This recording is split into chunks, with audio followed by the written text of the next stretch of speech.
کے علاقے کے اندر ایک نہر ہے جسے بین الصوبائی نہر بھی کہا جاتا ہے، جو دو دریاؤں کو آپس میں ملاتی ہے. وہاں پر کچھ دن قبل ایک افسوسناک واقعہ پیش آیا ہے جس کے اندر کچھ بچے ڈوب گئے. اس کے بعد ایک بھرپور قسم کا ریسکیو آپریشن ہوا، اور اس ریسکیو آپریشن کے اندر آپ خود بھی وہاں پر موجود تھے، آپ نے سارا دیکھا، آپ جو متعلقہ حکام تھے ان کے ساتھ رابطے میں بھی رہے. لیکن اس کے باوجود آپ کے علاقے کے ہی کچھ لوگ آپ کے اوپر تنقید کرتے ہوئے نظر آتے ہیں. تو اس حوالے سے حقائق کیا ہیں؟ دیکھیں، میرا جو میرے پولیٹکس میں 7 نسلوں میں کوئی نہیں، مطلب پہلے بھی نہیں تھا، بعد میں بھی کوئی نہیں. میں خود سٹیپ ان کیا کیونکہ میں نے مشکل حالات دیکھے جب میں پڑھ رہا تھا، اسٹوڈنٹ تھا. بڑی تکالیف دیکھ کے ایسا وقت دیکھا کہ فیس کے بھی پیسے نہیں تھے. تو میں نے ڈیسائیڈ کیا ہوا تھا کہ جب مجھے موقع ملے گا زندگی میں تو میں اپنے علاقے کو ڈیلیور کروں گا. میں نے ٹرائی کیا 2 دفعہ پارٹی ٹکٹ کے لیے، مجھے خان صاحب نے ٹکٹ نہیں دیا تھا. اس دفعہ چانس بنا تو اللہ تعالیٰ نے موقع دیا عوام کی خدمت کا. تو آتے ہی الحمدللہ میں نے 6 بلین کے روڈز وہاں پہ منظور کروائے. میں نے تھانے کچہری میں جو ہے رشوت کا کلچر ختم کیا، جو میکسیمم ڈیلیور ہو سکتا تھا میں نے کیا.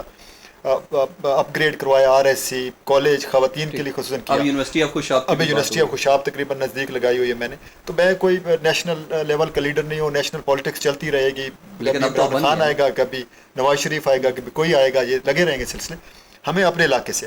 تو ابھی جو یہ واقعہ ہوا ہے بیسیکلی جب جنرل ایوب صاحب کے دور میں یہ دریا جب ہم نے ستلج اور راوی انڈیا کو دے دیا تو ہمارے پاس انڈس بچا. تو انڈس کا پانی یہ جاتا ہے جہلم میں، تو یہ پورا دریا ہے. تو بچوں کو چونکہ گرمیوں کے موسم میں تو وہ بڑا حادثہ یہ ہوا کہ 10 بچے جو ہے وہ ڈوب گئے، جس میں سے 4 کو فوراً ریسکیو کر 10 تھے، اس میں سے 6 بیچارے بالکل جیسے ڈوب گئے اور باقی 4 کو بچایا گیا.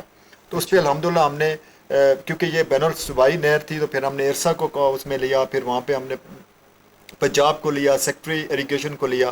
تو الحمدللہ 5 باڈیز وی ہیو فاؤنڈ، اور انشاءاللہ تعالیٰ کوشش کر رہے ہیں کہ وہ لاسٹ ون بھی جو ہے. تو اس کے لیے ہم نے ابھی ڈسٹرکٹ انتظامیہ کے ساتھ بیٹھ کے میں نے بھی پلان کو چاک آؤٹ کیا ہے کہ فیوچر میں ہم کوئی ایسے سوئمنگ پول ساتھ ایریو سیری میں بنائیں کہ جو بیچارے بچے نہر کی طرف دوڑ پڑ رہے ہیں، کوئی ہم ٹرینر رکھیں کیونکہ ان کو تو بالکل وہ تھوڑی سی ایکٹیویٹی کے علاوہ ان کو بالکل سوئمنگ کا پتہ ہی کچھ نہیں تھا. تو وہ کہیں انہوں نے چھلانگ لگا دی، وہ تو بہت ڈیپتھ والی تھی. تو بڑا نقصان ہوا. ہم نے پوری کوشش دن رات وہاں پہ ایک کیا الحمدللہ.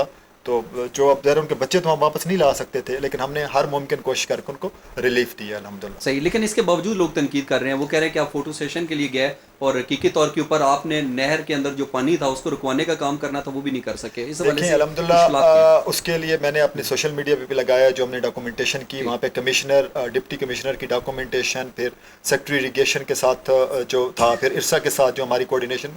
تو وہ دیکھیں سیاست میں مخالفت تو چلتی رہتی ہے، وہ تو ایسے مخالفت برا مخالفت ہے. بٹ تھنگ از ایک چیز میں نے بڑی پہلے مجھے اس پہ بلیو نہیں تھا، لیکن الحمدللہ پورا بلیو ہو گیا ہے کہ جب میں نے الیکشن کانٹیسٹ کیا تو I was having 35,000 follower youth کے جو اس ایریے کے، میں وہاں ایریے میں ایڈ ہوں. تو 15,000 یوتھ بڑی. اور اس میں کیوں بڑی؟ کیونکہ ہم نے وہاں پہ ڈیلیور کیا ہے. تو میں جو بات بار بار نیشنل لیول پہ بھی کرتا ہوں کہ ہم پولیٹیشنس کو پولیٹیکل اسٹیبلٹی پہ فوکس کرنا چاہیے. پولیٹیکل اسٹیبلٹی کے بعد ڈیلیور کرنے پہ فوکس کرنا. ہم ایک دفعہ ڈیلیور کر گئے تو جو یہ بہت شور مچتا ہے، اسٹیبلشمنٹ خود آپ کو اسپیس دے گی کہ آپ پوری دنیا میں یہی ہوا ہے.